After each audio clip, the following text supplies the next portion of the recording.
Assalamualaikum students and a very good afternoon to all of you.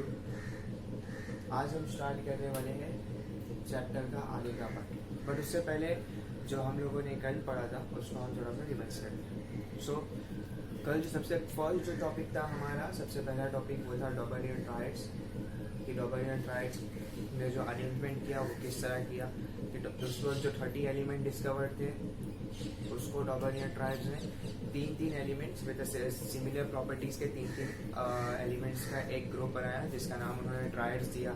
और फिर उन्होंने कहा उनके लॉ के हिसाब से ये कहा कि फर्स्ट एलिमेंट और जो थर्ड एलिमेंट है उन दोनों का जब हम लोग एटॉमिक मास का एवरेज निकालेंगे तो जो हम लोग को आंसर मिलेगा that is the atomic mass of the second one. फिर उसके बाद ये 1817 की बात है। उसके बाद 1866 में जॉन न्यूलैंड्स जो न्यूलैंड्स ऑक्टेव जिन्होंने जिनका रूल था उन्होंने बताया एटॉमिक मास, उन्होंने भी एटॉमिक मास के हिसाब से काम किया था। एटॉमिक मासेस नंबर उन्होंने एलिमेंट्स के एटॉमिक मासेस के हिसाब से इंक्रीजिंग ऑर्डर में उनको अरेंज किया।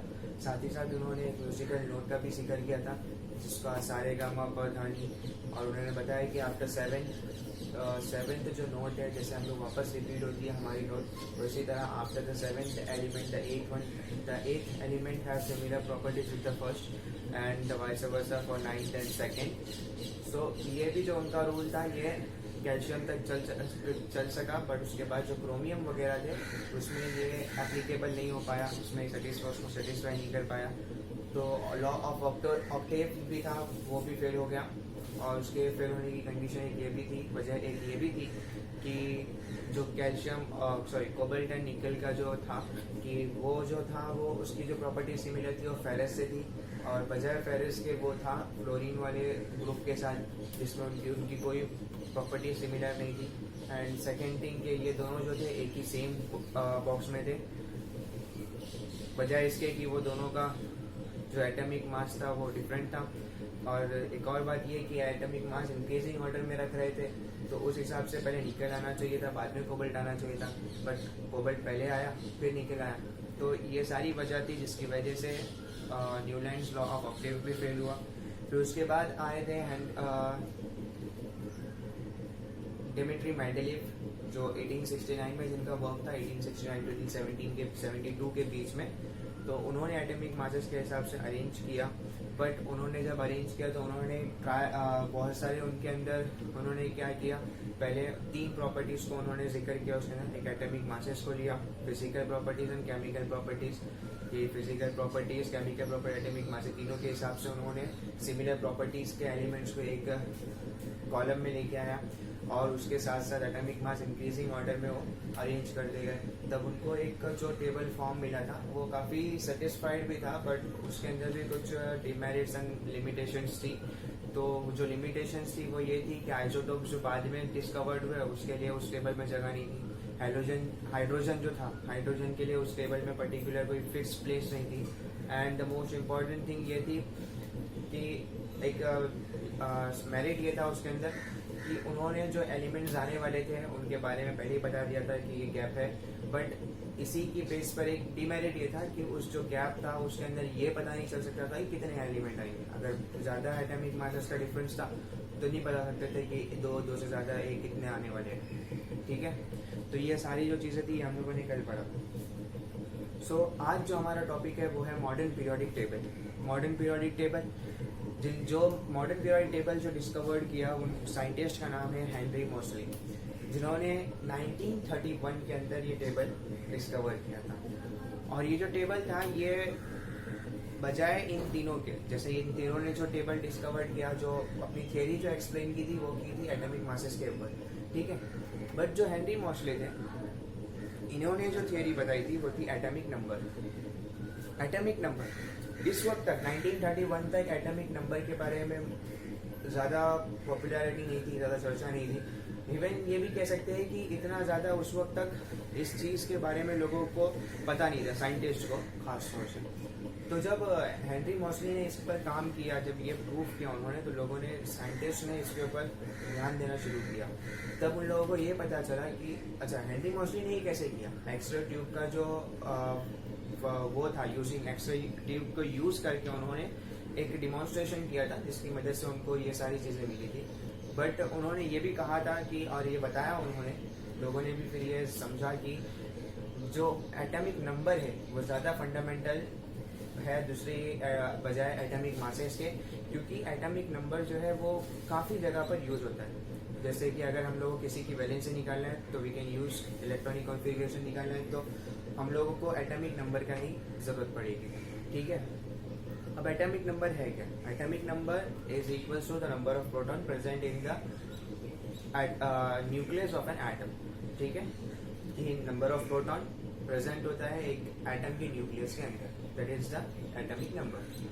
अब इसके बाद क्या हुआ कि ये सारी चीज़ें पता चल गई, atomic number is more fundamental than property of an element to find the property of an element. लेकिन इसके बाद उन्होंने जब इस सारी चीज़ों को प्रूव कर दिया तो उन्होंने अपना एक पीरियोडिक टेबल जो था इसका एक लॉ बताया। उन्होंने जो पीरियोडिक टेबल बनाया था, मॉडर्न पीरियोडिक टेबल जिसका नाम था, उसका लॉ ये था कि properties of elements are periodic function of the atomic numbers. जो अगर हम लोग गौर करें तो पहले जो हम लोग ने पढ़ा था कल तकरीबन, वो जो मॉडर्न मेंडलीव पीरियोडिक लॉ था उसके अंदर उन्होंने कहा था एटॉमिक मासेस, बट यहाँ पर हम लोग के पास है एटॉमिक नंबर्स, क्योंकि जो हेनरी मॉसली है उन्होंने बजाय एटॉमिक मास के एटॉमिक नंबर्स का इस्तेमाल किया। ठीक है, फिर इसके बाद ये उनके कुछ पॉइंट्स हम लोग बोल सकते हैं कि एटॉमिक नंबर जो था वो सिर्फ मतलब ऐसा समझ सकते हैं, कह सकते हैं कि अब तक जो साइंटिस्ट है उन्होंने सारों ने एटॉमिक मासेस के ऊपर काम किया, बट जब हेनरी मॉसली ने सोचा कि बजाय हम लोग एटॉमिक मासेस के क्यों ना हम एटॉमिक नंबर पर काम करें, तो ये उनके लिए सबसे बड़ा एक क्लू था जो उनको सक्सेस की तरफ फर्स्ट स्टेप हम लोग उसको बोल सकते हैं, उनका टेबल जो सक्सेसफुल हुआ। फिर उसके बाद long form of a periodic table. What is a long form of a periodic table? जैसे जैसे एटॉमिक नंबर के हिसाब से जो एलिमेंट्स उनको क्लासीफाई किया गया, उनको अरेंज किया गया, तो प्रॉपर्टीज जो थी एलिमेंट्स की वो ज़्यादा अच्छे तरीके से, ज़्यादा सफाई के साथ हम लोग आसानी से उसको प्रेडिक्ट कर सकते थे। And the second form is जो टेबल जो फॉर्म हुआ था सारे अरेंजमेंट के बाद, उस टेबल को, और वो उस वक्त तक का सबसे बड़ा टेबल था और उसी को उन लोगों ने नाम दिया था long form of a periodic table. अब इसके बाद एक बात आती है कि ड्रॉबैक्स। जो ड्रॉबैक्स जो थे, ड्रॉबैक्स किसके? मेंडलीव पीरियोडिक टेबल के। मेंडलीव पीरियोडिक टेबल के अंदर हम लोगों ने कल 3 उनके ड्रॉबैक्स पढ़े थे। फर्स्ट जो ड्रॉबैक था वो था हाइड्रोजन का, कि हाइड्रोजन के उसके अंदर कोई पर्टिकुलर प्लेस नहीं थी। सेकेंड जो ड्रॉबैक था वो था आइसोटोप्स का, कि जो मेंडलीव के काफी अरसे के बाद जो डिस्कवर हुए थे वो आइसोटोप्स, जिनको periodic table Mendeleev periodic table में जगह नहीं मिल रही थी और उसकी वजह से वो टेबल काफी कुछ डिस्टर्ब हो गया था।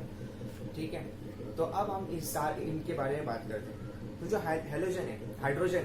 हाइड्रोजन को फिलहाल तो मॉडर्न पीरियोडिक टेबल के अंदर भी जगह पर्टिकुलर प्लेस नहीं थी, बट अगर हम लोग एटॉमिक नंबर के हिसाब से देखा जाए तो सबसे लेस जो एटॉमिक नंबर है वो हाइड्रोजन का, और उसकी बेस पे उसका फर्स्ट प्लेस है। ठीक है, बट उसका साइज छोटा होने की वजह से कोई उसकी जो प्रॉपर्टीज है वो लिथियम वाले ग्रुप से शो नहीं कर पाती है बराबर से, इसी वजह से उसको कोई पीरियोडिक टेबल के अंदर सेपरेट प्लेस दिया थी, थोड़ा ऊपर करके टेबल से कुछ हटा कर। ठीक है, अब सेकेंड थिंग है आइसोटोप्स। आइसोटोप्स के अंदर क्या होता है कि नंबर ऑफ प्रोटॉन्स जो होते हैं वो इक्वल होते हैं। तो अब बात रही आइसोटोप्स के अलग अलग फॉर्म की, तो मसला ही नहीं खड़ा होता, क्योंकि जो नंबर ऑफ प्रोटॉन है वो सिमिलर है, तो सारे आइसोटोप्स को एक ही जगह पे जगह मिल जाएगी। और हर एक एलिमेंट्स का नंबर ऑफ प्रोटॉन्स डिफरेंट होता है, यूनिक होता है। तो इसकी भी ये सारी जो चीज़ें थी ये मॉडर्न पीरियोडिक टेबल ब्लॉक के अंदर मतलब बहुत अहम रोल प्ले करती है।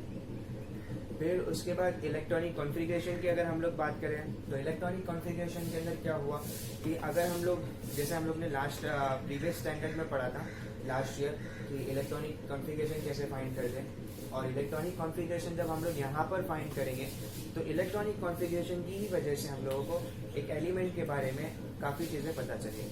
और अब हम लोग स्ट्रक्चर के बारे में बात करें, structure of modern periodic table. ठीक है, तो structure of the modern periodic table. Structure of modern periodic table discuss करने से पहले मैं आप लोगों से कुछ शेयर करूंगा, और वो ये है कि जब मॉडर्न पीरियोडिक टेबल डिस्कवर हो रहा था, जो तकरीबन हो गया था, उस वक्त तक 180 एलिमेंट्स जो थे वो क्लासिफाइड और डिस्कवर हो चुके थे। तो अगर हम लोग देखा जाए तो जो मॉडर्न पीरियोडिक टेबल है उसके अंदर तकरीबन सारे 118 जो एलिमेंट्स हैं उनको जगह दी गई है और उतने कॉलम्स अवेलेबल हैं, ठीक है, बॉक्सेस अवेलेबल हैं। तो इसका स्ट्रक्चर कैसा है? मॉडर्न पीरियोडिक टेबल के अंदर टोटल 18 ग्रुप्स है, 18 ग्रुप्स है एंड 7 पीरियड्स है। बट इन 18 ग्रुप्स को उन्होंने 4 ब्लॉक्स के अंदर डिवाइड किया है। 4 ब्लॉक्स किस तरह से? अगर हम लोग एक एग्जाम्पल के लिए एक पीरियोडिक टेबल बना ले जिसके अंदर ये हमारे फर्स्ट 2 ग्रुप्स हो गए, यहाँ पर 3 to 12 तक हो गए and this is from 13 to 18। Okay, so क्या होगा कि ये तो हमारे ग्रुप्स हो गए जो वर्टिकल कॉलम है, और जो हॉरिजॉन्टल रोज होती है वो है हमारे 1 to 7 पीरियड्स है, ठीक है, ये है हमारे पीरियड्स। और ये हमारे हो गए वर्टिकल जो कॉलम्स है, ये हो गए हमारे ग्रुप्स, और ये टोटल 18 ग्रुप्स है। तो जो फर्स्ट 2 ग्रुप्स है ये है हमारा एस ब्लॉक, यहाँ पे हम लोग लिख लेते हैं इसको, first and second group will belongs to S block, ठीक है। And the third and 12 from 3rd to 12th this is belongs, these groups are belongs to P block, I think I again get a mistake.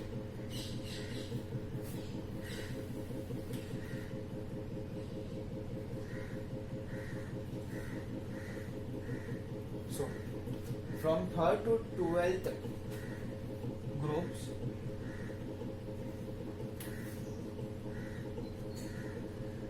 Third group से लेके 12th group तक ये जो belong करते हैं ये करते हैं डी ब्लॉक में, इसमें डी ब्लॉक। तो 3rd to 12 हम लोग लिख लेंगे डी ब्लॉक्स के लिए, ठीक है। फिर उसके बाद आते हैं 13 to 18 में। 13 to 18 जो बिलोंग करते हैं वो करते हैं पी ब्लॉक में,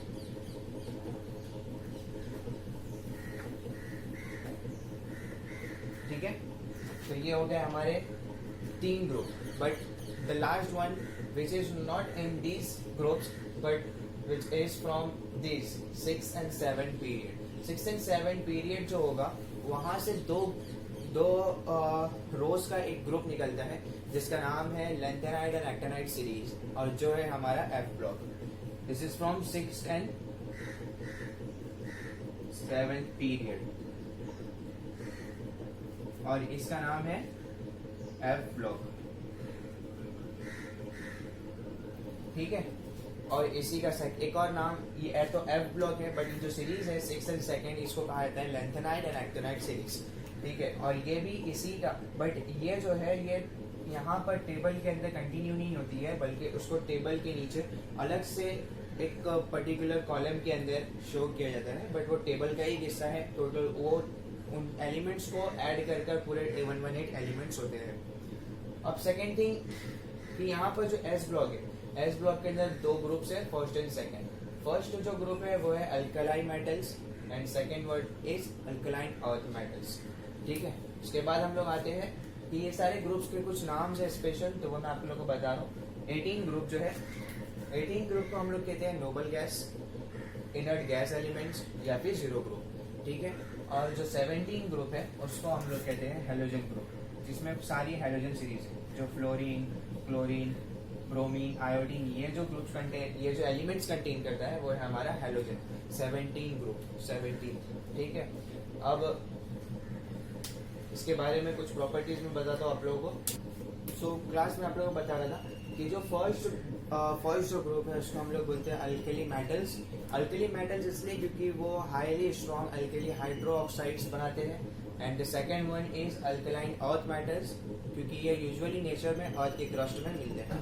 and the 17th one is halogen and the 18th one is noble gas, है ना, मैंने बताया। क्योंकि ये इसको इनर गैस जीरो ग्रुप भी बोला जाता है। ये अपने इनर्ट नेचर की वजह से, इनर्ट जो नेचर है इनका, उसकी वजह से इनको हम लोग नोबल गैस एलिमेंट्स कहते हैं। हम लोग यहाँ पे लिख लेते हैं इसको ताकि हम लोग को याद करने में और समझने में आसानी हो। First one is alkali metals, क्योंकि ये स्ट्रॉन्ग अल्कली हाइड्रोक्साइड शो करते हैं। Second one is alkaline earth metals.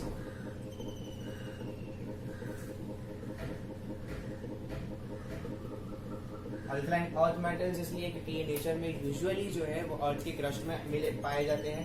17 one is halogen group and the last one 18 is noble gas. ठीक है, और उसके अलावा मैंने आप लोगों को बताया कि जो 6 और 7 पीरियड है वो है हमारा एफ ब्लॉक, और उसी को हम लोग लैंथेनाइड एंड एक्टिनाइड सीरीज भी कहते हैं। तो इसके बाद हम लोग, तो ये जो हमारा था अब तक कि ये structure of the modern period table के अंदर इन्होंने किस तरह से उसको अरेंज किया है, कहाँ कहाँ पर कौन से स्पेशल जो ब्लॉक्स है, जो ग्रुप्स है वगैरह जो भी है, कि एक पर्टिकुलर, जैसे अभी स्टार्टिंग में जो मैंने आप लोगों को नाम बताया कि ये दो ग्रुप जो है ये खास है, इनके नाम भी है कि अल्काली अर्थ मेटल है, अल्कलाइन अर्थ मेटल्स है। एंड 17 वन इज हेलोजन और 18 को हम लोग कहते हैं नोबल गैस। ठीक है, तो ये इसका कुछ हिस्सा था structure of the modern period table का जो था, कुछ पॉइंट्स थे ये। इसके अलावा हम लोग इसके अंदर और डिटेल्स में पढ़ सकते हैं। ठीक है, अब अपना नेक्स्ट जो टॉपिक है वो है modern periodic table and electronic configuration and groups and electronic configuration, periods and electronic configuration. ये सारी चीज़ें हम देखेंगे, बट इसके पहले मैं आप लोगों से कुछ डिस्कस करता हूँ कि ये जो इलेक्ट्रॉनिक कॉन्फ़िगरेशन है ये डिपेंड करता है, जैसे मैंने पहले भी बताया कि ये डिपेंड करता है एटॉमिक नंबर पर। ठीक है, एटॉमिक नंबर के ऊपर वैलेंसी भी डिपेंड करती है, इलेक्ट्रॉनिक कॉन्फ़िगरेशन भी डिपेंड करता है। तो जो मॉडर्न पीरियोडिक टेबल है इसका बहुत ज़्यादा जो हिस्सा है वो इन सारी चीज़ों से, मतलब एटॉमिक नंबर हो गया, इलेक्ट्रॉनिक कॉन्फ़िगरेशन से लिंक्ड है। तो सबसे पहले हम लोग ये देखेंगे कि हम लोग इलेक्ट्रॉनिक कॉन्फ़िगरेशन लिखते कैसे। जैसे कि हम लोग ने प्रीवियस स्टैंडर्ड में पढ़ा हुआ है कि इलेक्ट्रॉनिक कॉन्फ़िगरेशन जो होता है वो, अगर फॉर एग्जांपल मैं लिथियम लेता हूँ तो लिथियम का एटॉमिक नंबर है 3। ठीक है, तो लिथियम का अगर एटॉमिक नंबर 3 है तो इसके लिए यहाँ पर आप लोगों को एक चीज़ पता होनी चाहिए कि इसको लिखने का तरीका क्या है, और साथ ही साथ इसमें शेल्स कितने होते हैं। क्योंकि जब हम लोग एटम का स्ट्रक्चर बनाते हैं तो उसके अंदर हम लोग उसको सर्कुलर शेप में बनाते हैं, और साथ ही साथ जो बीच में होता है, बीच वाले को हम लोग न्यूक्लियस बोलते हैं। न्यूक्लियस के अंदर न्यूट्रॉन्स एंड प्रोटॉन्स अवेलेबल होते हैं। प्रोटॉन्स और जो आसपास जो उसके शेल्स होते हैं वो कितने शेल्स होते हैं और कौन सा शेल कब आता है, तो उसका एक सीक्वेंस है, वो है के एल एम एन करके ऐसा सीक्वेंस है उसका एक, शायद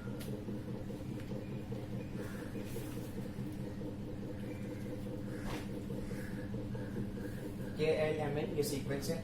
तो जो के शेल है उसमें 2 इलेक्ट्रॉन्स बिलोंग करते हैं, एल के अंदर 8 करते हैं, एम के अंदर 18 करते हैं और एन के अंदर 32 करते हैं। बट जो एम वाला है इसमें जो 18 इलेक्ट्रॉन्स आते हैं एम शेल के अंदर, हम लोग जब इलेक्ट्रॉनिक कॉन्फ़िगरेशन लिखेंगे तो डायरेक्ट इसके अंदर 18 नहीं लिखेंगे, क्योंकि इसके अंदर जो 18 आते हैं उसकी कुछ कंडीशंस जो हम लोग आगे वाली क्लास में पढ़ेंगे।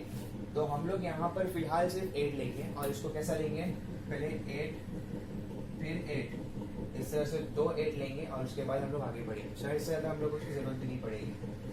ठीक है, तो यहाँ पे मैं इसको लिख लेता हूँ साइड में, ताकि हम लोगों को जब भी इसकी ज़रूरत पड़े तो हम लोग उसको याद रख सकें। के एल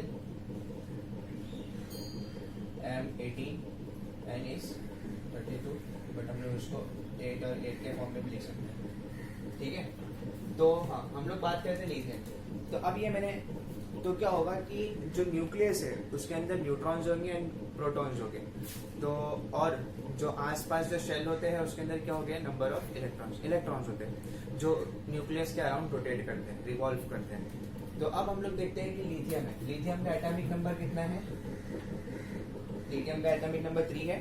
ठीक है, तो लिथियम का अगर एटॉमिक नंबर 3 है तो हम लोग उसके लिए सबसे पहले एक सर्कल बनाएंगे जो हमारा न्यूक्लियस, हम लोग उसको अज्यूम करते हैं। न्यूक्लियस के बाद हम लोग इस फर्स्ट शेल बनाएंगे। फर्स्ट शेल बनाया, फर्स्ट शेल जो है अपना के है, के की कैपेसिटी कितने की है, 2 इलेक्ट्रॉन्स। लिथियम के बाद कितने इलेक्ट्रॉन्स है, 3 इलेक्ट्रॉन्स। अगर 3 में से मैं 2 इलेक्ट्रॉन्स यहाँ पर डाल देता हूँ तो बचा कितना, 1 इलेक्ट्रॉन। एग्जैक्टली, है ना। तो फिर अब वो 1 इलेक्ट्रॉन के लिए मैं इसमें इसको एडजस्ट नहीं कर सकता, क्यों, क्योंकि जो के जो फर्स्ट शेल है, फर्स्ट शेल की जो मैक्सिमम कैपेसिटी है वो सिर्फ और सिर्फ 2 इलेक्ट्रॉन्स। ठीक है।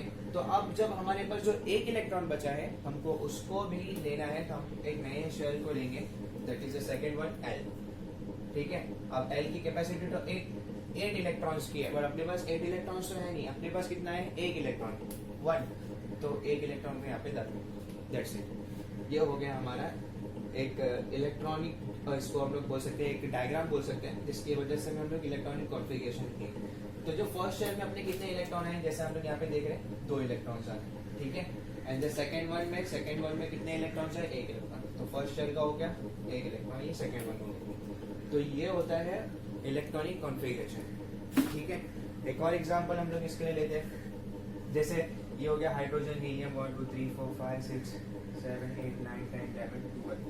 तो अगर हम लोग सोडियम या मैग्नीशियम जिसका भी हम लोग ले रहे, तो हम लोग इसको नंबर लिख लेते हैं पहले, 1 2 3 4 5 6 7 8 9 10 11 12 13 14 15 16 17 18 19 20। एक और एग्जांपल हम लोग लेते हैं सोडियम का, Na, यहीं पर लेता हूँ।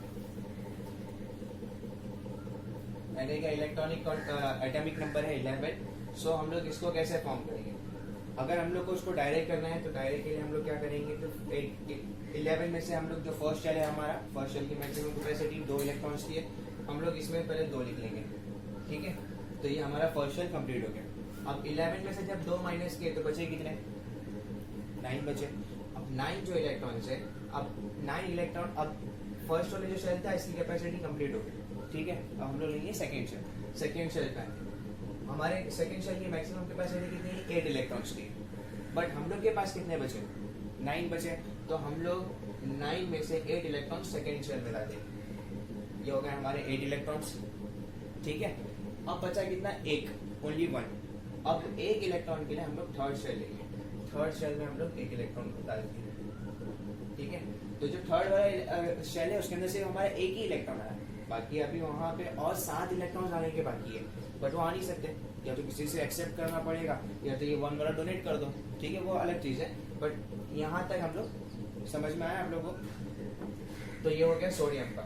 और अगर हम लोग को इसको स्ट्रक्चर में देखना है तो हम लोग देख सकते हैं, फर्स्ट शेल के अंदर हम लोग ने 2 इलेक्ट्रॉन्स लिए, सेकेंड शेल के अंदर हम लोग ने पूरे 8 लिए, 1 2 3 4 5 6 7 8, एंड थर्ड वन जो लास्ट था हमारे पास, एक जो बचा था हम लोग ने इसमें एक सिंगल इलेक्ट्रॉन ली। तो ये है हमारा एक्चुअल जो इलेक्ट्रॉनिक कॉन्फ़िगरेशन है वो हमारा ये, ठीक है। तो मैं समझता हूँ, उम्मीद करता हूँ कि आप लोगों को इलेक्ट्रॉनिक कॉन्फ़िगरेशन कैसे निकालना है वो समझ में आ गया होगा, ठीक है। अब इलेक्ट्रॉनिक कॉन्फ़िगरेशन तक तो ठीक है, बट इसके बाद एक मेन इंपॉर्टेंट जो बात आती है वो आती है कि जो एलिमेंट्स हैं जो एटॉमिक नंबर के हिसाब से अरेंज किए गए वो हमको याद होने चाहिए। फॉर एग्जाम्पल अगर मैं यहाँ से देखूँ तो फर्स्ट एलिमेंट मेरा है hydrogen, second one is helium, atomic number 1 2 and carrier, ठीक है, beryllium, boron, carbon, nitrogen, oxygen, fluorine, Friday night और ये नियॉन। तो अब इसको याद कैसे करें, इसको याद करने का काफ़ी आसान है, काफ़ी कुछ ट्रिक्स बनाई जाती है, काफ़ी इसके शॉर्टकट्स होते हैं। तो जो मैं आप लोगों को मेथड बताने वाला उसको याद करने का वो काफ़ी सिंपल है कि अगर देखो इसको याद करने से पीछे रीज़न क्या है, क्योंकि अगर आप लोगों को ये याद होगा, ठीक है, अभी समझो कि मैंने आपसे अचानक पूछ लिया मैग्नीशियम का बनाइए, तो मैग्नीशियम का तो आपको एटॉमिक नंबर नहीं पता है। अगर आपको एटॉमिक नंबर पता है तो आप लोग ये तो आराम से कर सकते हैं ना, ये तो कुछ भी नहीं है इलेक्ट्रॉनिक कॉन्फ़िगरेशन, है ना। तो उसके लिए आपको क्या है कि एटॉमिक नंबर याद होना चाहिए। तो ये एटॉमिक नंबर जो है वो सीरियल वाइज है, तो जैसे जैसे हम लोग काउंट करते रहेंगे तो जहाँ पर मैग्नीशियम आया वहाँ पर उसका वो उतना उसका एटॉमिक नंबर है। तो इसको एटॉमिक नंबर को याद करने का तरीका क्या है, देखो मैं आपको सुनाता हूँ। Hi hello listen BBC news on Friday night, है ना, 10 एलिमेंट्स हो गए। कैसे, हाय, H से hi, hello HE hello, listen LI listen, third पे आया BBC न्यूज जो काफी फेमस न्यूज है, BBC news, O for on, F for fluorine के लिए हम लोग F लेते हैं और ये होगा हमारा Friday night. Hi hello listen BBC news on Friday night. Hi hello listen BBC news on Friday night. ये है काफी सिंपल याद करने का इसका तरीका है. समझता हूँ कि आप लोगों को 3 बार आप लोग उसको पढ़ेंगे तो इंशाल्लाह आपको याद हो जाएगा. Hi hello listen BBC news on Friday night. तो ये 10 एलिमेंट्स आपको याद हो गए. अगर इन 10 में से मैं आपसे किसी का भी नंबर पूछ लूँ तो आप ऐसे फटाफट काउंट करके बता सकते हो. अगर मैं आपसे पूछूँ कि ऑक्सीजन का नंबर कितना है तो hi hello listen BBC news on that is 8. तो ये रहा 8 नंबर. 1 2 3 4 5 6 7 8. यहाँ पे भी देख लो 8 नंबर. तो ये जो तरीका है इसको याद करने का मतलब काफी अच्छा है. और आप लोग जैसे आप लोग को जो भी मेथड दूसरा अच्छा लगे आप लोग प्रिफर कीजिए. बट आप लोग को याद करना है तो कम से कम एटलीस्ट आप लोगों को 30 एलिमेंट्स याद करने. बट मैं आप लोगों को यहाँ पर सिर्फ 20 का और जो 10 आगे के हैं मैं उसके बारे में बता दूँ. आगे के 10 क्या है हम लोग ने देखा कि फ्राइडे नाइट ठीक है. Sodium magnesium aluminium silicon phosphorus sulphur chlorine argon potassium and calcium. ये जो 10 है इसका ये मेरे हिसाब से मैंने इसका ये बनाया. ना मांगो अल्लाह से पैसा सोना चांदी और काला करेंसी. ना मांगो अल्लाह से पैसा सोना चांदी और काला करेंसी है ना. पहला हो गया हमारा hi hello listen BBC news on Friday night. ये 10 एलिमेंट्स खत्म हो गए. इसको अच्छे से याद कर लो एकदम बाय हार्ट कर लो. उसके बाद इस पे आना ना मांगो अल्लाह से पैसा सोना चांदी और काला करेंसी. तो ये भी 10 एलिमेंट्स आप लोग को आसानी से आ जाएंगे. मतलब अगर ये 20 एलिमेंट्स में आप लोगों को पेपर में अगर कहीं पे भी कुछ भी पूछ लेता है इनके अंदर से इलेक्ट्रॉनिक कॉन्फ़िगरेशन फाइंड करने के लिए तो आप लोग इजीली इसको कर सकते हो है ना. ठीक है. तो फिर यहाँ तक अब इसके बाद हम लोग आगे देखते हैं groups and electronic configuration. Groups और इलेक्ट्रॉनिक कॉन्फ़िगरेशन का क्या ताल्लुक है. ग्रुप्स क्या होते हैं ये हमारे A1 2 ये पूरे 18 तक ये हमारे ग्रुप्स हैं. जो वर्टिकल कॉलम्स है ये हमारे ग्रुप्स हैं. ठीक है. अगर आप लोगों ने नोटिस किया होगा तो देखो मैंने यहाँ पर 2 एग्जांपल्स लिया था. First one is lithium. मैंने लिथियम का एक एग्जांपल लिया था and then second one is sodium. But इसमें एक चीज कॉमन थी. मैं वापस से लेता हूँ. लिथियम ये पढ़ रहे ग्रुप्स के बारे में तो यहाँ लेता हूँ. लिथियम का एटॉमिक नंबर इज 3 है और सोडियम का कितना है 11. ठीक है. इसका इलेक्ट्रॉनिक कॉन्फ़िगरेशन निकालो 2 and 1 दैट इज 3. इसका निकालो 2 8 एंड लास्ट में 1. तो ये 2 1 3 हो गया 2 8 1 3 हो गया. ये जो सारे ग्रुप्स के बारे में बात करें ना हम लोग vertical column groups. First group है. फर्स्ट ग्रुप के एलिमेंट्स है लिथियम एंड सोडियम. पोटेशियम भी है हाइड्रोजन भी है. हाइड्रोजन का भी लिख लेते हैं. हाइड्रोजन के अंदर कितना एटॉमिक नंबर है 1. मतलब नंबर ऑफ प्रोटॉन्स मतलब एटॉमिक नंबर क्या होता है नंबर ऑफ प्रोटॉन्स. और number of proton is equal to number of electron है ना. तो ये काफी कुछ लिंक है आपस में. आप लोग इसको थोड़ा सा ध्यान देकर समझने की कोशिश कीजिए कि जो एटॉमिक नंबर है वो एक्चुअल में है क्या नंबर ऑफ प्रोटॉन. ठीक है. नंबर ऑफ प्रोटॉन मतलब नंबर ऑफ पॉजिटिव चार्ज. तो अगर एक एटम के अंदर नंबर ऑफ पॉजिटिव चार्ज आ रहा है तो वो किस बेस पे आ रहा है कि नंबर ऑफ नेगेटिव चार्ज. क्योंकि नेगेटिव को बैलेंस करने के लिए पॉजिटिव आता है ना. तो नेगेटिव चार्ज जितना रहेगा उतना ही पॉजिटिव चार्ज रहेगा. ठीक है. और जो रोटेट करता है न्यूक्लियस के अराउंड में वो क्या होता है इलेक्ट्रॉन्स होते हैं नेगेटिव चार्ज होते हैं. ठीक है. तो यही है वो एटॉमिक नंबर. और ये आ गया. तो हम लोग अब इसका इलेक्ट्रॉनिक कॉन्फ़िगरेशन कितने इलेक्ट्रॉन्स है. एटॉमिक नंबर कितना है 1. तो यहाँ पे एक ही है. सिंगल शेल के अंदर फर्स्ट वाले में सिर्फ एक ही आएगा और एक की जगह भी छोड़ देगा साथ में. तो देखो ये जो लास्ट में जो 1 आ रहा है हर एक केस में क्या आ रहा है लास्ट में 1 आ रहा है. तो हम लोग इसको वैलेंसी भी बोलते हैं. साथ में इसको हम लोग वैलेंस इलेक्ट्रॉन भी बोल सकते हैं. और एक चीज कि ये जो फर्स्ट ग्रुप से अगर बिलोंग कर रहा है तो इनकी सारे की जो वैलेंसी रहेगी वो 1 रहेगी. सारों की वैलेंसी सेम रहेगी और वो है 1 क्योंकि ये फर्स्ट ग्रुप है.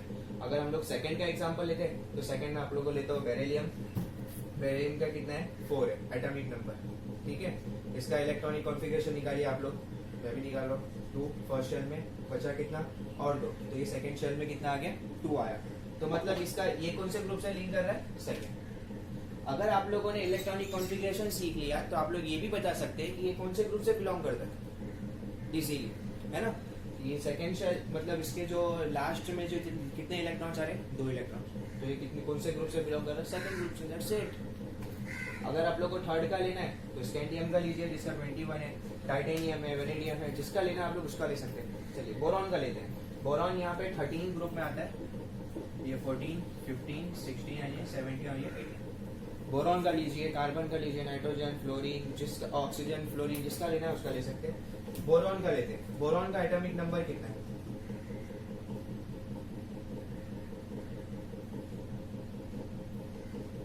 बोरॉन का एटॉमिक नंबर 5 है, ठीक है। तो इसके लिए कैसा स्ट्रक्चर बनेगा? पहले फर्स्ट वाले शेल में 2 इलेक्ट्रॉन्स आ गए, ठीक है, बचे कितने? 3। सेकंड वाले में 3 आ गए, तो ये हो गया आप लोगों का 13th ग्रुप का। थोड़ा सा इसमें ध्यान देना है आप लोगों को कि थर्ड में भी 3 मिलेंगे, 13 में भी 3 मिलेंगे, ठीक है। वो सारी चीजें हम लोग आगे भी स्टडी करेंगे। फिर अगर हम लोग फ्लोरीन के लिए लेते हैं, फ्लोरीन का कितना है? 9 है ना, और वो कौन से ग्रुप में है? 17 ग्रुप में। तो उसका एटम, उसका वैलेंसी कितनी होनी चाहिए, मतलब उसके लास्ट शेल में कितने इलेक्ट्रॉन आने चाहिए? That is 7। चलो देखते हैं। ये फ्लोरीन का हम लोगों ने 9 लिए, फर्स्ट वाले में कितने आ गए? फर्स्ट में 2 आ गए, बचे कितने? 7। सेकंड वाले में 7 आ गए, क्योंकि सेकंड की कैपेसिटी 8 की है, मैक्सिमम 8 ले सकते हैं, बट अपने पास 7 है, उससे कम है ले सकते हैं, 7 आ गया। और ये 17 ग्रुप से रिलेट करती है। तो मतलब क्या हुआ कि अगर आप लोग ने इलेक्ट्रॉनिक कॉन्फ़िगरेशन सीख लिया, अगर आप लोग इलेक्ट्रॉनिक कॉन्फ़िगरेशन निकाल लेते तो आप लोग इसका अंदाजा लगा ही सकते हैं कि ये कौन से ग्रुप से बिलोंग करते हैं, ठीक है।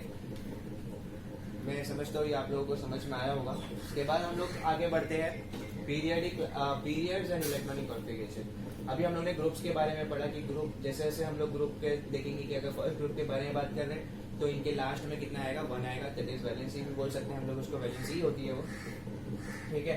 सेकंड के ले रहे हैं तो सेकंड में कितने आएंगे? 2 आएंगे, थर्ड, फोर्थ, फिफ्थ ऐसे जाते हैं। और जब 13, 12 के बाद, 10 के बाद 11, 12, जो 13, 14, 15 है, इसमें भी ऐसे ही आता है।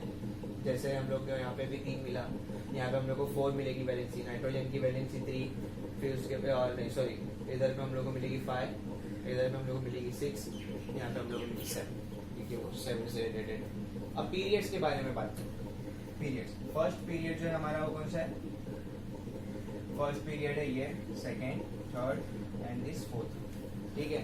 तो मैं वापस से शुरू करता हूँ सेकेंड पीरियड से, कुछ वजह है, फर्स्ट भी नहीं है। तो सेकेंड पीरियड के अंदर हमारा जो फर्स्ट एलिमेंट है वो है लिथियम। लिथियम का वापस से इलेक्ट्रॉनिक कॉन्फ़िगरेशन 2n, पहले एटॉमिक नंबर लिखते हैं, उसका कितना है?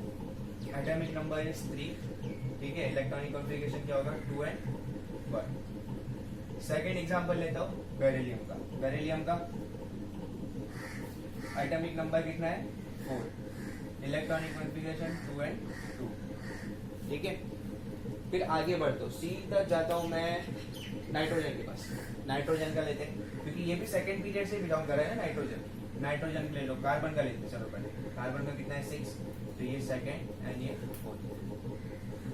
फिर उसके बाद नाइट्रोजन, नाइट्रोजन का कितना है भाई?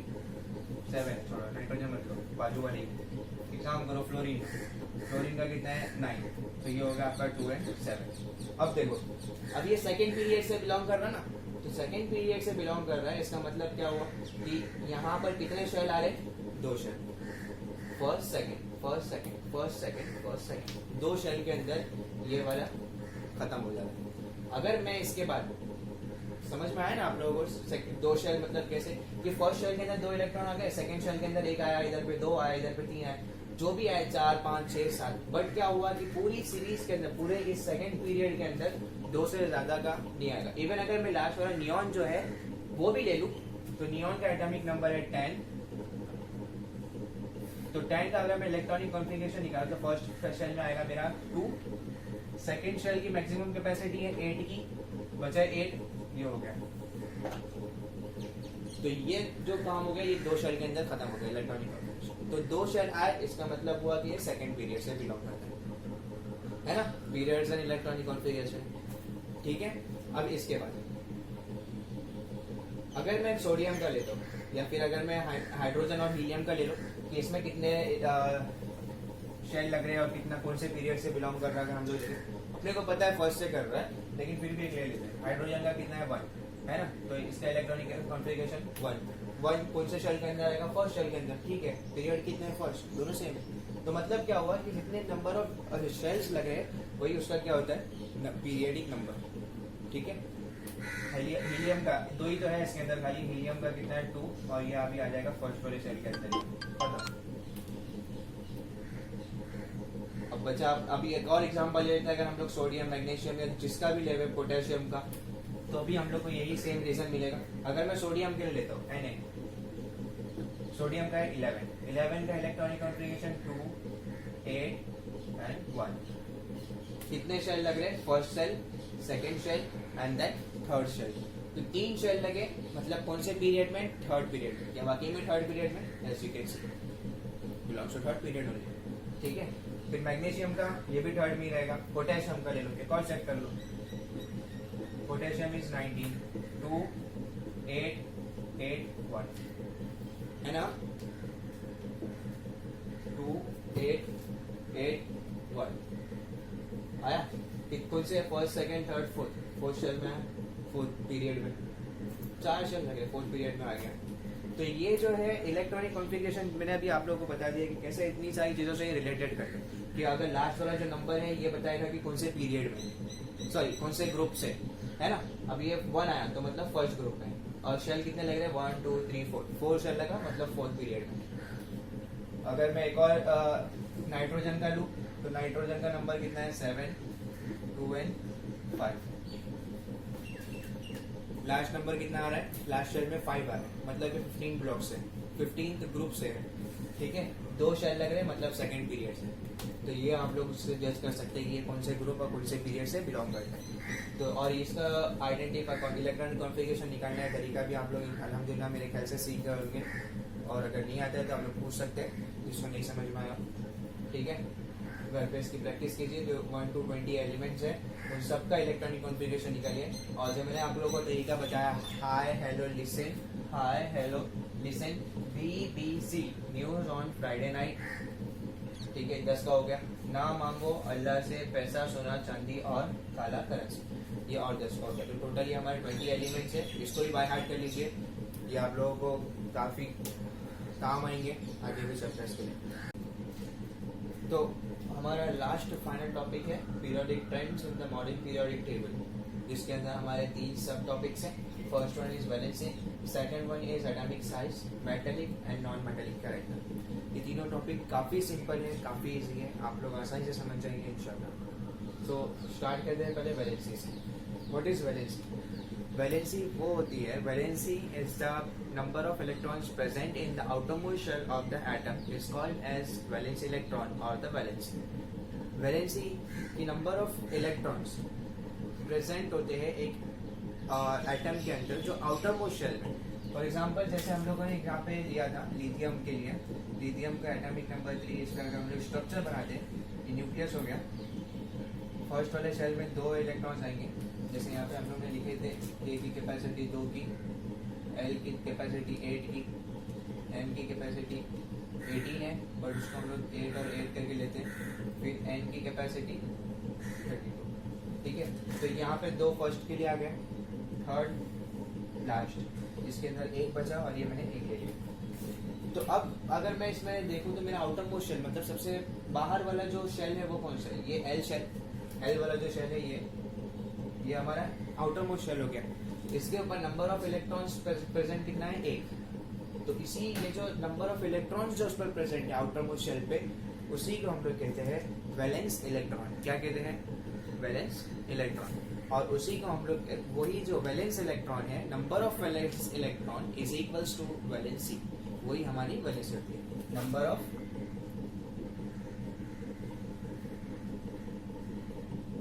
Valence electron is equals to valency, है ना।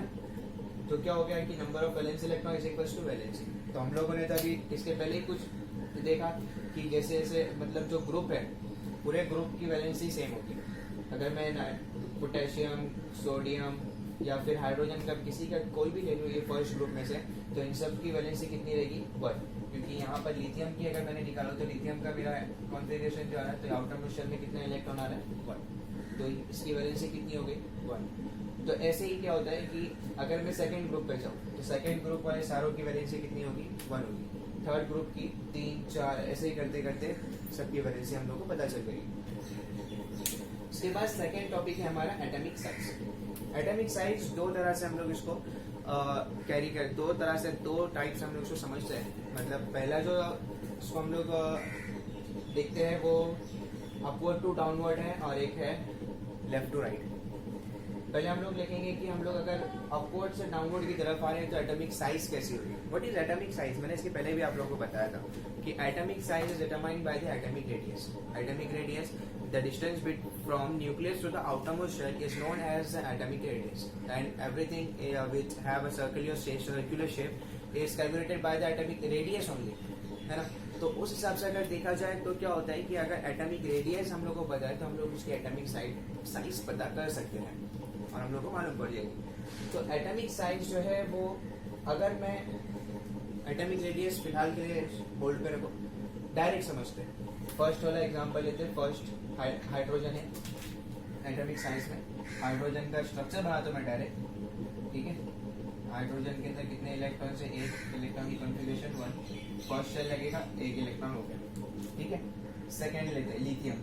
लिथियम का एटॉमिक नंबर कितना है? 3। इलेक्ट्रॉन की कॉन्फ़िगरेशन 2 and 1। कितने शेल लग रहे हैं? 2। ये न्यूक्लियस हो गया। फर्स्ट शेल में 2 इलेक्ट्रॉन, सेकेंड शेल में 1। थर्ड आते हैं सोडियम। सोडियम का atomic number 11। Electronic configuration 2 8 1। Structure पहले न्यूक्लियस आ गया, 2 इलेक्ट्रॉन्स, 8 इलेक्ट्रॉन, 2 4 6 8, लास्ट में 1 इलेक्ट्रॉन। अब आप लोग अगर इधर पे गौर करेंगे तो जैसे जैसे हम लोग अपवर्ड से डाउनवर्ड की तरफ मूव हो रहे हैं तो हम लोग ये देख रहे हैं कि इसके अंदर नंबर ऑफ शेल्स इंक्रीज हो रहा है, due to which the size of atom is also increasing, because as we move from upward to downward. तो क्या होगा कि पीरियडिसिटी क्या होगा, जो पीरियडिक है वो भी क्या होगा, चेंज होगा। जैसे फर्स्ट पीरियड था तो मैंने बताया था कि फर्स्ट पीरियड मतलब एक फर्स्ट शेल लगा है, दो सेकंड पीरियड में आ रहा है तो मतलब 2 शेल लगेगी, ठीक है। तो क्या हो रहा है कि नंबर ऑफ सेल्स क्या हो रहा है, इंक्रीज हो रहे हैं। तो जाहिर सी बात है जब फर्स्ट शेल रहेगा तो उसकी साइज समझो इतनी है, सेकंड शेल आया थोड़ी इतनी बढ़ेगी, तो एटॉमिक रेडियस, एटॉमिक साइज क्या हो रही है, ऑटोमेटिकली यहाँ पे बढ़ती जाएगी। तो मतलब एक कॉमन सेंस अगर हम लोग देखा जाए कि एटॉमिक रेडियस नहीं तो भी हम लोग उसको आसानी से समझ सकते हैं कि बिल्कुल भी कोई इसमें प्रॉब्लम नहीं है कि अगर हम लोग अगर उसको समझने में कि अगर ये इधर पे 1 शेल है, इधर पे 2 शेल है, इधर पे 3 शेल है, तो यहाँ पे इसका कोई मसला नहीं है। बल्कि यहाँ पे ये चीज़ है कि जैसे जैसे एक एक चीज़ आगे ऐड होती है कि उतना वो उसकी साइज बढ़ती जाएगी। तो आई होप कि आप लोगों को डाउन द ग्रुप समझ में आ गया होगा। अब हम फ्रॉम लेफ्ट टू राइट, ठीक है। तो अब फ्रॉम लेफ्ट टू राइट में फर्स्ट है हमारा hydrogen, second one is helium. तो हीलियम के लिए मैं यहाँ पे बना देता हूँ। हीलियम का एटॉमिक नंबर है 2, जिसका इलेक्ट्रॉनिक कॉन्फ़िगरेशन बनेगा सिर्फ 2, और उसके लिए ये न्यूक्लियस हो गया। फर्स्ट शेल में 2 इलेक्ट्रॉन आ गए, ठीक है। ये छोटा सा एग्जाम्पल है पर समझ लेते हैं, कोशिश करते हैं इंशाल्लाह वापस और भी एग्जाम्पल लेंगे। तो क्या हुआ, हाइड्रोजन के अंदर भी एक ही शेल था, इसके अंदर भी एक ही शेल है। बट जैसा हम लोग देख रहे हैं कि यहाँ पर कितना है, नंबर ऑफ इलेक्ट्रॉन सिर्फ 1 है, बट यहाँ पे नंबर ऑफ इलेक्ट्रॉन्स क्या हो गया, इंक्रीज हो गया। यहाँ पे जो डाउन अपवर्ड से डाउनवर्ड की तरफ जो इंक्रीज हो रहा था वो नंबर ऑफ इलेक्ट्रॉन्स तो थे ही, बट जो मोस्ट जिसपे जोर डालने की, जो समझने की चीज है वो नंबर ऑफ शेल्स है। कि वैलेंस से तो हम लोग को एक ही मिल रही, वो अलग चीज है, बट जो नंबर ऑफ शेल्स है जब इंक्रीज होगा, नंबर ऑफ शेल ही जब इंक्रीज हो जा रहा है तो उसमें कोई शक ही नहीं कि उसकी एटॉमिक साइज कम होगी, ठीक है। तो जाहिर सी बात है जब नंबर ऑफ शेल्स इंक्रीज हो रहे हैं तो एटॉमिक साइज भी इंक्रीज होगी। मैंने लिथियम का लिया, अभी मैं बेरिलियम का लेता हूँ। बेरिलियम के लिए मैंने ये न्यूक्लियस बना दिया। फर्स्ट शेल के अंदर 2 इलेक्ट्रॉन्स, सेकंड शेल के अंदर 2 इलेक्ट्रॉन्स, ठीक है।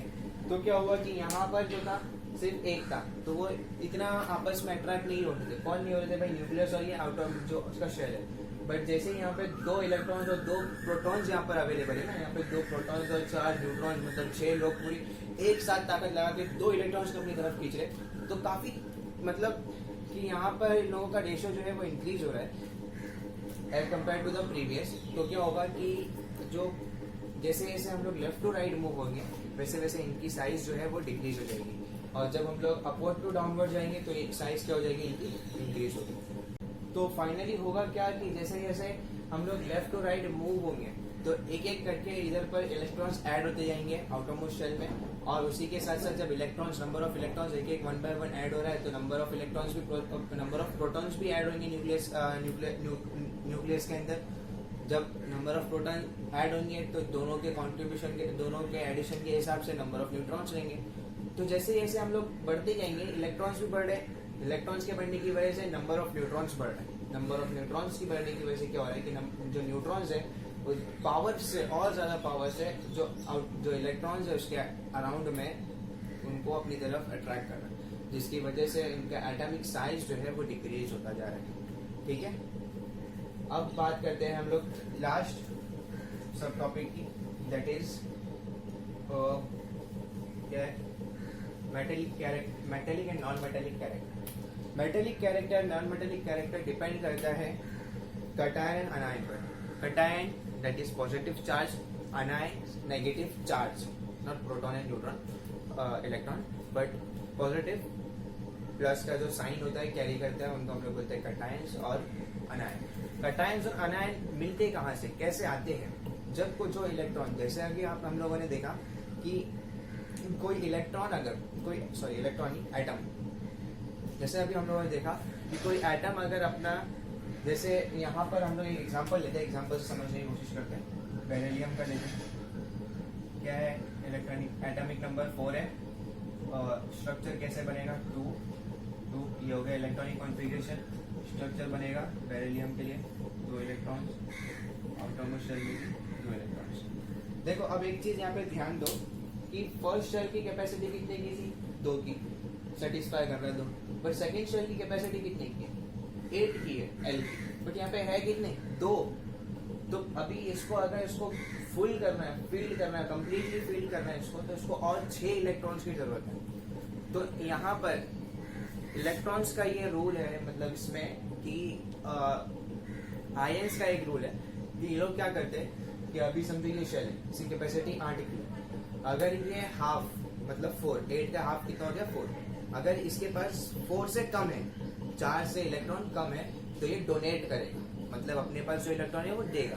बट अगर इसके पास 4 से हाफ से ज्यादा इलेक्ट्रॉन्स है तो ये एक्सेप्ट करेगा। ठीक है, अब यहाँ पर जो कंडीशन हो रही है वो बेरिलियम की क्या हो रही है कि भाई इसके पास 4 है और आउटर मोस्ट में 2 आ रहे हैं, जबकि आउटर मोस्ट की कैपेसिटी 8 की है, 8 का आधा 4 हो गया, तो 4 के से कम है, 4 से कम हुई तो क्या हो गई कि ये इसको डोनेट करना पड़ेगा। जब भी कोई एटम या कोई भी एलिमेंट अपने इलेक्ट्रॉन्स डोनेट करता है तो डोनेट करने की क्या वजह से क्या होता है कि वो पॉजिटिव चार्ज कैरी करता है, क्या हो जाता है उसके ऊपर पॉजिटिव चार्ज। और वही अगर कोई एलिमेंट या एलिमेंट एक्सेप्ट करता है इलेक्ट्रॉन्स या फिर उससे लेता है, किसी से लेता है, एक्सेप्ट करता है, तो उसके ऊपर आता है नेगेटिव चार्ज, जिसको हम लोग बोलते हैं अनायन। और जो डोनेट कर रहा है, जो उसके ऊपर पॉजिटिव चार्ज आया, उसको हम लोग बोलते हैं कैटायन।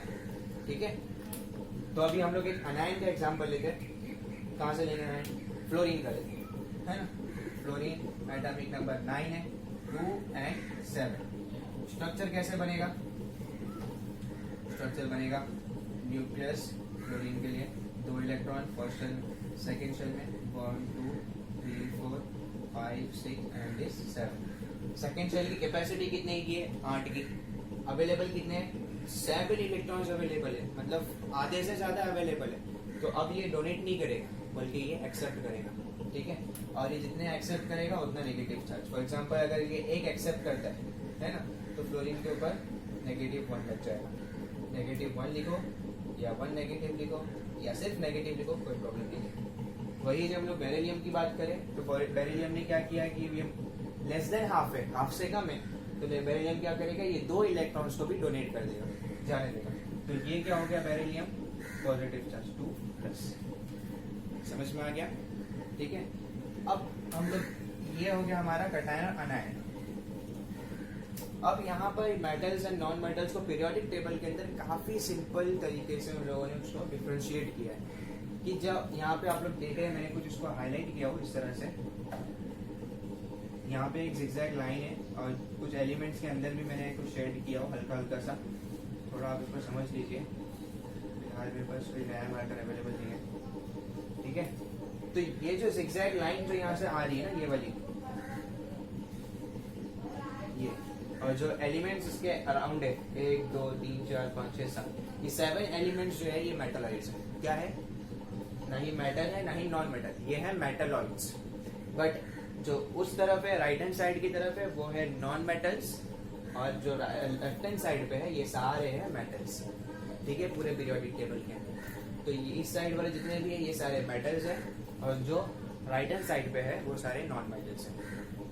अब ये मेटल्स एंड नॉन मेटल्स कैसे होते हैं? जब भी कोई एलिमेंट अपने इलेक्ट्रॉन्स डोनेट करता है तो वो पॉजिटिव चार्ज कैरी कर लेता है, और वो मोस्टली जो होता है वो इसी लेफ्ट हैंड साइड से होता है। इसी वजह से हम लोग उसको बोलते हैं जो पॉजिटिव चार्ज कैरी करता है वो होता है अपना मेटल। तो पॉजिटिव चार्ज कौन कैरी करेगा? जिसके पास आउटर मोस्ट शेल में less than half numbers of electrons available है ना, तो वो डोनेट कर देगा। जब वो डोनेट करेगा तो पॉजिटिव चार्ज कैरी करेगा, और जब पॉजिटिव चार्ज कैरी करेगा तो वो मेटल्स होते हैं। ठीक है, और जो एक्सेप्ट करते हैं, जो अपने एक्सेप्ट करते हैं मतलब कैसे कि उनके पास जो होता है मोर देन हाफ जो होता है उससे ज्यादा नंबर ऑफ इलेक्ट्रॉन उनके आउटर मोस्ट शेल में प्रेजेंट होते हैं, तो वो लोग एक्सेप्ट करते हैं और वो नेगेटिव चार्ज कैरी करते हैं, और उसको हम लोग बोलते हैं नॉन मेटल्स। ठीक है, अगर हम लोग यहाँ पे देखें तो as we move down the group, जैसे हम लोग ऊपर से नीचे की तरफ मूव करेंगे तो मेटल क्या होगा कि यहाँ पे सारे तो मेटल्स ही है, अपवर्ड टू डाउनवर्ड जाने का सवाल ही नहीं। हम लोग direct left to right move करेंगे। जब हम लोग लेफ्ट टू राइट मूव करेंगे तो मेटेलिक कैरेक्टर जो होगा वो डिक्रीज होता जाएगा। ठीक है, कैसे डिक्रीज होगा कि हम लोग ने यहाँ पे देखा कि 2 थे, बट अगर मैं वही बोरॉन पे जाऊँ तो डायरेक्ट मेटलॉइड बन जा रहा है। छोड़ दो, एल्यूमिनियम पे जाते हैं। एल्यूमिनियम का एग्जाम्पल लूँ, एल्यूमिनियम का एटॉमिक नंबर 13 है ना, और इलेक्ट्रॉनिक कॉन्फ़िगरेशन ये हो गया 283। फर्स्ट शेल ये न्यूक्लियस, फर्स्ट शेल में 2 इलेक्ट्रॉन्स, सेकेंड शेल में 2 4 6 ये 8 इलेक्ट्रॉन लगे। थर्ड शेल लूंगा, बचे कितने इलेक्ट्रॉन्स? 3 electrons, 1 2 3 electrons. यहाँ पर 2 इलेक्ट्रॉन बचे, यहाँ पे 3, अब यहाँ पे 4 है ना। हालांकि जो थर्ड वाला जो शेल है उसकी कैपेसिटी कितने की? 8 की। 8 है तो 8 में से अगर 4 आ रहे, 8 का आधा कितना हुआ? 4। तो 4 जो उसका हाफ है, अगर 4 से कम है, 4 से कम कितना हुआ? 3 ना। अब 3 जो इलेक्ट्रॉन है ये डोनेट कर देगा, बट अगर वही 5 हो जाते, अगर मैं फॉस्फोरस का ले लूं तो फॉस्फोरस का एटॉमिक नंबर कितना है? देखो 15 है ना, तो यहाँ पे क्या आ जाएगा? 5 आ जाएगा। तो यहाँ पे कितने इलेक्ट्रॉन्स आ गए? 5। मतलब इसकी कैपेसिटी कितनी की? आउटर मोस्ट शेल की 8 की कैपेसिटी है, और 8 का आधा 4 हो गया, 4 से ज्यादा है मतलब 5 है, तो ये अब डोनेट नहीं करेगा, बल्कि ये क्या करेगा? एक्सेप्ट करेगा। ठीक है, तो इसी वजह से as we move from left to right the metallic character of the periodic table is decrease. ठीक है, तो यहाँ पे हमारा चैप्टर खत्म होता है। आई होप कि आप लोगों को समझ में आया होगा, और उम्मीद करता हूँ कि आप लोग इसको पूरी वीडियो देखें, और जो भी आप लोग को डिफिकल्टीज है, जो भी प्रॉब्लम है, जो भी डाउट्स है वो आप लोग पूछिए, और घर पर भी इसकी प्रैक्टिस कीजिए। प्रैक्टिस करने से आप लोगों को पता चलेगा कि आपकी वीक पॉइंट कहाँ है, या फिर जो भी आप लोगों को प्रॉब्लम्स हो रही है आप लोग इजीली हम लोग से कांटेक्ट कर सकते हैं कि ये चीज़ें जो भी आप लोगों को नहीं समझ में आया, जो भी टॉपिक समझ में नहीं आया हो, तो बिला झिझक पूछिए। Thank you very much.